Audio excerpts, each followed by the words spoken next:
जब घर में रहते हो माता जी खाना लेकर आती हैं, तुमने थाली उठा फेंक दी। डेली हम लौकी नहीं खाएंगे। और इलाहाबाद गए और खाना मंगाए और दाल में देखे पानी है, दाल ढूंढ रहे हो 3 दिन से मिल ही नहीं रही है। इसलिए जब लड़का इंटर के बाद बाहर पढ़ने जाता है और वापस घर आता है पहली बार, तो माँ जो बना दे वही खाता है और बड़े प्यार से खाता है। माँ भी बड़ी आश्चर्यचकित होती है कि क्या हुआ बेटा? अरे बोले तुम बहुत अच्छा खाना बनाती हो, तुम बहुत अच्छी हो। पहली बार आदमी को एहसास होता है कि माँ का मतलब क्या होता है। तो पढ़ना है विजन डेवलप करने के लिए, और कंपटीशन में रणनीति काम करेगी, युद्ध। एक तो किसी गुरु का साथ जो उत्साहवर्धन करता रहे कि डरो नहीं। और यहाँ जितने गार्जियन बैठे हैं, मैं सबसे रिक्वेस्ट एक बात करना चाहता हूं कि जो अगर आपके घर में आपके लड़के कंपटीशन दे रहे हैं तो कृपया करके उन पर दबाव न बनाएं, क्योंकि परीक्षा प्रतिस्पर्धा अपने आप में एक बहुत बड़ा दबाव है। स्त्री, ये पुरुष, ये गाड़ी, ये मकान, ये सब शक्ति का बाई प्रोडक्ट है।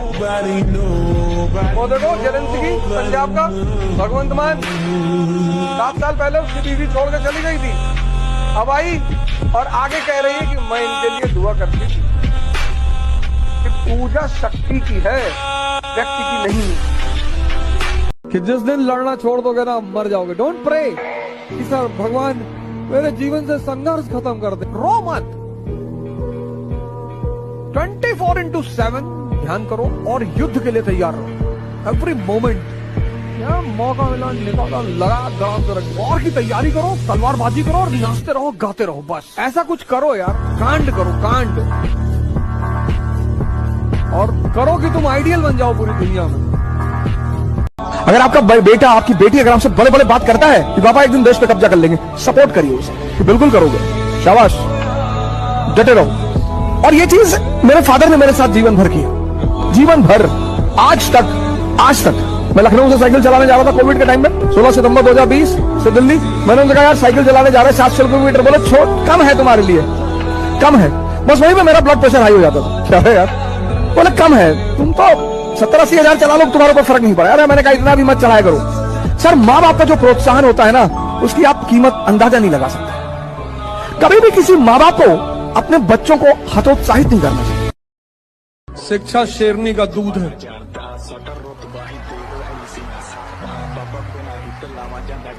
जो पिएगा वो दहाड़ेगा। जिसकी जिंदगी में रहो, दिल बनकर रहो कि अगर उसकी जिंदगी से हट जाओ तो उसका जीवन खत्म हो जाए। जब कुछ बातें समझ जाओ तो अपने तक रखो। कब तक? जब तक पावर में ना आ जाओ। पावर में आ जाओ फिर बोलो।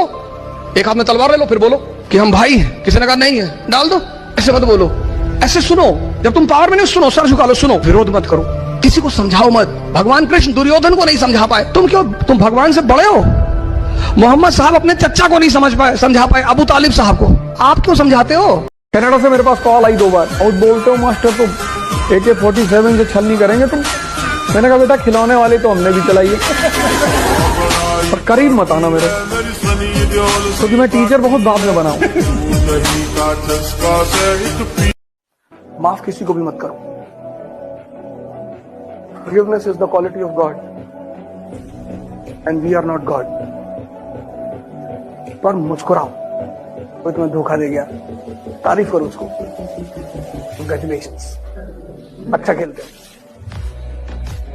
जिस दिन समय बदल जाए कि आत्मा अगले 10,000 साल तक धरती पर उतरने से इनकार कर।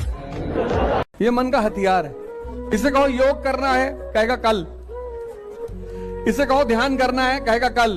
इसे कहो पढ़ना है, कहेगा कल। ये नहीं कहता नहीं करेंगे, नहीं करे तो पकड़ में आ जाए। इसे कहो पार्टी करना है, आज। शादी अभी।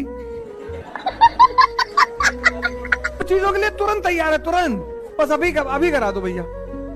ये कभी मत सोचना कि तुम हारोगे तो बेइज्जती हो जाएगी। तुम अकबर के बेटे थोड़े हो, तुम तो एक डाकखाना के बाबू के बेटे हो।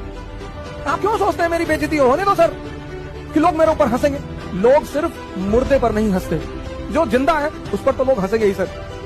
अगर लोग आपके ऊपर हंस रहे हैं इसका मतलब आप जिंदा हैं। अगर लोग आपको पीठ पीछे गाली दे रहे हैं इसका मतलब आपने चमकना शुरू कर दिया है। अगर लोग आपकी आलोचना कर रहे हैं तो आप कहीं बहुत आगे बढ़ रहे हैं सर। अपनी ऊंचाई बढ़ाओ, इतनी बढ़ाओ कि जितने लोग तुम्हें दबाना चाहते हैं उनका दम घुटने लगे, वो खुद ही भाग जाए। क्योंकि जब तक तुम कमजोर रहोगे तुम्हारा शोषण होगा। अपनी सारी ताकत अपने में लगाओ और अपनी ऊंचाई को इतना बढ़ाओ कि तुम्हारे जितने अगल बगल लोग भगवान के आशीर्वाद स्वरूप तुम्हारे पीछे पड़े हैं उनका दम घुटने लगे।